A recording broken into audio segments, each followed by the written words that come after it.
വായനക്കാർക്ക് സന്തോഷ വാർത്ത. ദോഹ അന്താരാഷ്ട്ര പുസ്തകോത്സവം മെയ് 8 മുതൽ 17 വരെ. ദോഹ അന്താരാഷ്ട്ര പുസ്തകോത്സവത്തിന്റെ 34ാമത് പതിപ്പിന് മെയ് 8-ന് തുടക്കമാകും. ദോഹ എക്സിബിഷൻ ആൻഡ് കൺവെൻഷൻ സെന്ററിൽ നടക്കുന്ന പുസ്തകോത്സവം മെയ് 17 വരെ നീണ്ടു നിൽക്കും. 43 രാജ്യങ്ങളിൽ നിന്നായി 552 പ്രസാധകർ ഇത്തവണ പുസ്തകമേളയിൽ പങ്കെടുക്കും. മലയാളം ഉൾപ്പെടെ വിവിധ ഭാഷകളിലുള്ള 1,66,000-ത്തിലധികം പുസ്തകങ്ങൾ മേളയിൽ പ്രദർശിപ്പിക്കും. ഇത്തവണത്തെ അതിഥി രാജ്യം ഫലസ്തീനാണ്. പുസ്തക പ്രദർശനത്തിന് പുറമെ സാംസ്കാരിക കലാപരിപാടികൾ, സെമിനാറുകൾ, പ്രഭാഷണങ്ങൾ, ശില്പശാലകൾ എന്നിവയും മേളയുടെ ഭാഗമായി സംഘടിപ്പിക്കും.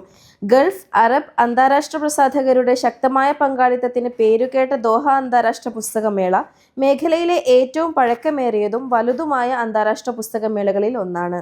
1972 ഖത്തർ നാഷണൽ ലൈബ്രറിയുടെ മേൽനോട്ടത്തിലാണ് പുസ്തകമേളക്ക് തുടക്കമിട്ടത്. ആദ്യം 2 വർഷത്തിലൊരിക്കലാണ് നടന്നിരുന്നത്.